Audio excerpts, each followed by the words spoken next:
So you've finally crossed the stage. You've got the diploma in hand and you're stepping out into the real world, about to get your very first real paycheck. Honestly, it's a super exciting time. But here's the reality check.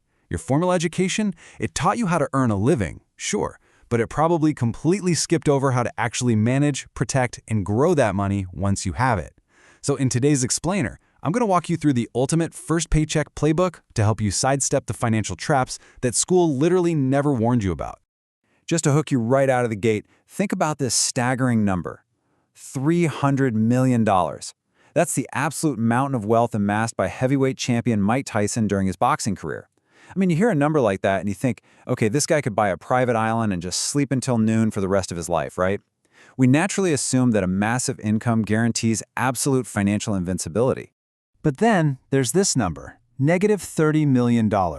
Because in 2003, despite pulling in over $300 million, Mike Tyson actually filed for bankruptcy, carrying $30 million in debt.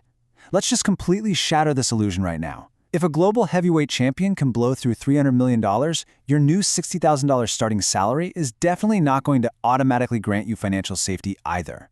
It really begs a massive question. What is the point of hustling for all this money if our biggest struggle is actually just holding on to it?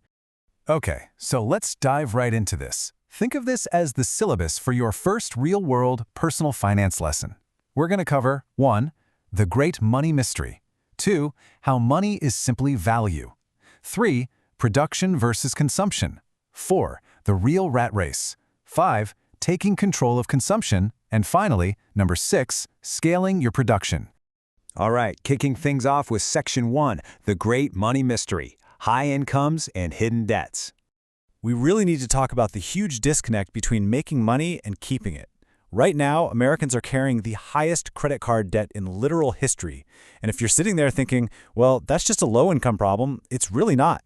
Research shows that a whopping 78% of American workers live paycheck to paycheck. But here's the crazy part. Of those making $100,000 or more a year, 1 in 10 of them are still living paycheck to paycheck. It's wild. The takeaway here is absolutely crucial. Landing a great starting salary at your new job won't fix your financial problems if you don't fundamentally change your relationship with money. Which brings us to Section 2, money is simply value, changing your perspective. You know, we've all heard that old saying, money is the root of all evil. And it's easy to look at wealth with a sense of guilt, kind of assuming that for someone to win, someone else had to lose. Let's completely scrap that mindset. Money is just a medium of exchange. It's simply an expression of value. You hand over money for something because you perceive its value to be equal to that cash. It is completely neutral. Getting a solid corporate job and wanting to make a good living, that doesn't mean you're a sellout. Money just opens up options. It broadens your horizons. It doesn't make you evil. It simply amplifies the choices and the values you already hold. Moving on to Section 3, production versus consumption, the core financial framework. Think of your financial life like a giant seesaw. This is the core framework for your entire life. On one side, you have production. This is how money actually enters your life. For most of us, especially right out of school, this value is going to come from your labor, your new 9-to-5 job. Now, on the other side of the seesaw, you have consumption. This is how money leaves. It's your rent, that shiny new car, those $7 iced coffees, all those streaming subscriptions. When people make a high income but are still totally broke, the problem isn't their production. The problem is a massive, overwhelming imbalance on the consumption side. Let's get into Section 4, the real rat race. It's not your 9-to-5 job. You know, you go online and there are all these gurus trying to make you feel bad, saying that working a regular 9-to-5 is the rat race. Honestly, that's just not true. There is absolutely nothing wrong with having a job. The actual terrifying rat race, that's living on the financial edge. It happens when your lifestyle perfectly inflates to match your brand new salary. So the second that money hits your bank account, poof, it immediately disappears. You end up on this endless treadmill chasing the next paycheck just to afford a slightly nicer apartment or cooler clothes. You're literally living one unexpected flat tire away from total disaster. And as you step into the workforce, you're going to get hit with some serious psychological traps designed to keep you consuming. First up is the ostrich effect. This is our natural urge to just bury our heads in the sand and ignore negative financial stuff. Like that horrible feeling of refusing to check your banking app after a really expensive weekend out. Then you've got hyperbolic discounting, which is basically choosing a quick, short-term reward like snagging some trendy shoes today instead of saving that cash for your future. And finally, the classic keeping up with the Joneses. Except today, the Joneses aren't your neighbors, they're your college buddies humble bragging on LinkedIn or flexing luxury trips on Instagram. You end up buying stuff purely because of social pressure, trying to tie your self-worth to likes and comments. The danger here is that when you fall into these traps, your job stops being a choice and becomes a desperate necessity just to pay off your debts. Tyler Durden from Fight Club honestly hit the nail on the head with this one. The things you own end up owning you.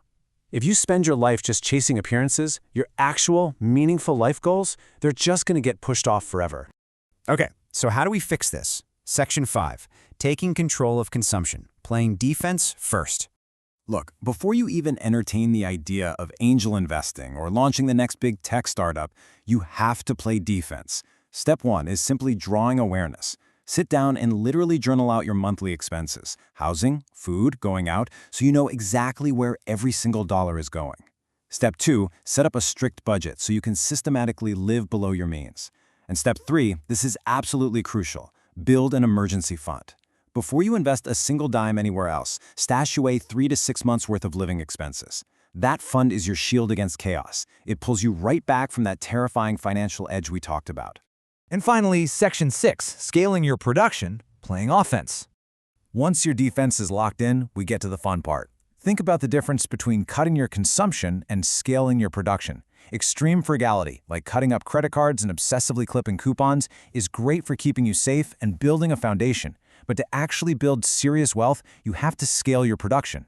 The highest earners out there don't get rich by skipping their morning lattes. They do it by providing value on a massive scale. They look at the market, they find a problem, they create a solution, and they sell it to the masses. That could mean entrepreneurship, coding an app, or, starting a YouTube channel where you share a unique skill. Grinding at your 9-to-5 is an awesome starting point, but your capacity to produce value absolutely does not have to end there. So as you sit there staring down that very first paycheck, I want to leave you with one big, provocative question to think about. How will you uniquely produce value for the market? Mastering your consumption is what buys you your freedom, but scaling your production is what actually builds your future. Track your spending, protect your peace of mind with a solid emergency fund, and then get out there and figure out what unique solutions you can offer the world. Start producing and make absolutely sure that your first paycheck acts as the foundation of your financial freedom, not the start of an endless rat race.